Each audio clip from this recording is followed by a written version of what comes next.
welcome to another new segment of the Oregon Desert Trail Network. As always, hot, crisp, and fresh up the sagebrush. We are very excited to report today about an ongoing attempt to set a new record on the famous Oregon Desert Trail. The 750-mile route starts in the Oregon Badlands, just outside of Bend, then traverses most of the Oregon deserts and ends in the Owyhee Canyonlands. And that, for the large majority, on public lands. Yes, you heard it right, public lands, your public lands. The unique long-distance route is the brainchild of the Oregon Natural Desert Association, ONDA, and so far less than 10 people have actually completed the trail. The trail is very challenging because of its remoteness, the lack of water, and the many cross-country sections. Christof Teuscher, a middle-aged, married, and bald man, is currently on the trail as we speak and is trying to set a new record. His goal is to finish the trail in 17 days. And to that, we can only say, that would be almost 50 miles per day, and we seriously doubt he can do that.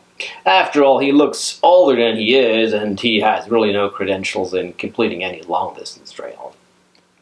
Christof is right now heading into the Trout Creek Mountains. Yesterday he survived the Denio Canyon and he managed to cross the valley just before spending another unpleasant night in the middle of the desert. That's how it goes. So far he managed to complete 475 miles out of 750. And that took him 11 days, which is about 43 miles per day. And even though that's pretty impressive, he's nowhere to be done, and we don't know when he's going to be done. So that's not good news at all. He did send us some footage from yesterday, and so let's take a look at that.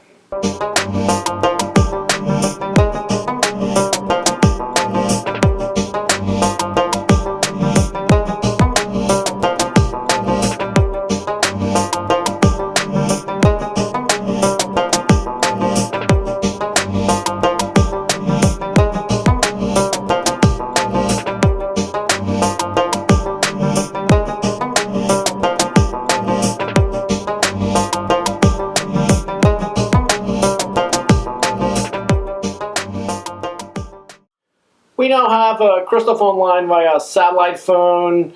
Christof, can you hear us? Christof? Hello, can you hear me? Hello.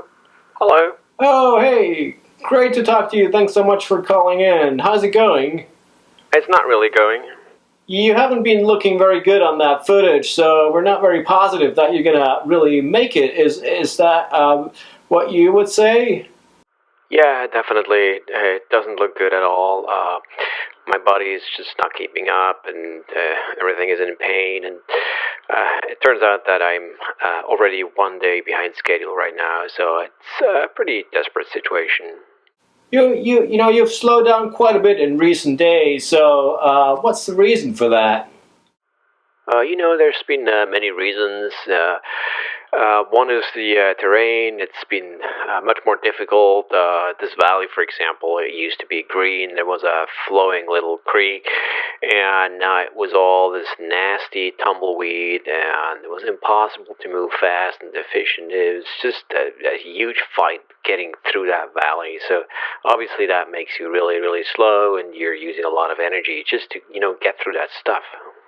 And how's the water situation? Sure, yeah. It's been very difficult, and many of the water sources didn't materialize. Sometimes I got lucky and found a spring or some cow trough, but it's been very challenging, and the heat didn't make it any easier because I was drinking a lot more than I actually expected. I checked. There is no water.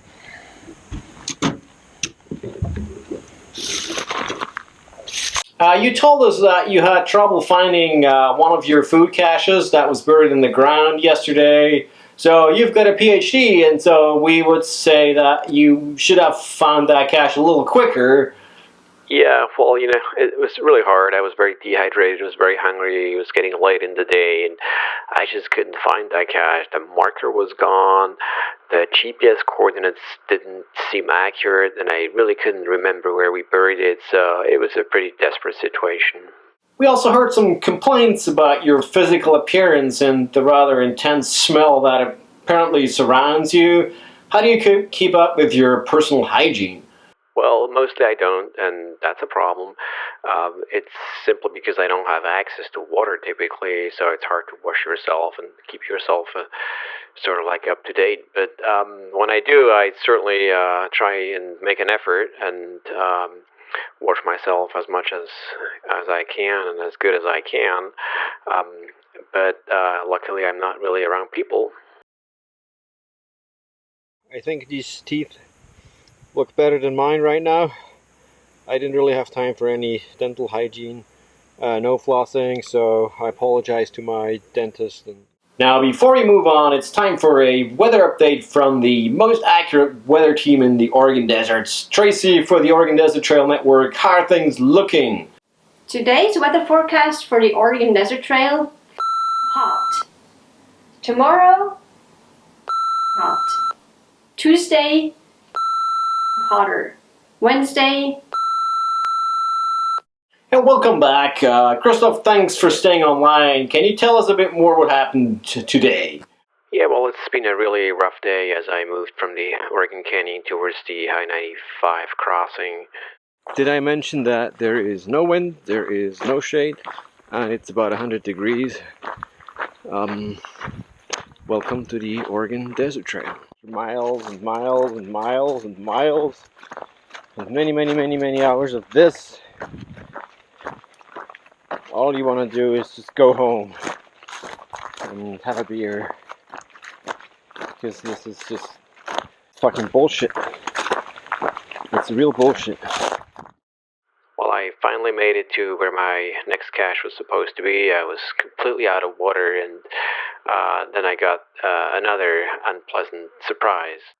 So, second water cache was missing. It's over 100. And once again, I'm in trouble. The trouble didn't last too long, but it was still very painful. From a training run, I remembered where a possible water source was, and I went there as quickly as possible, but there was just barely any water, so I got really lucky, was able to fill up my bottles. Quality was quite questionable, but I didn't have any choice, so I filled up and then moved on, and eventually, when it started to get dark, I made it to my next food and water cache. And what are some of the upcoming challenges? Well, there are many unknowns. Water is just one of them. The terrain is unpredictable.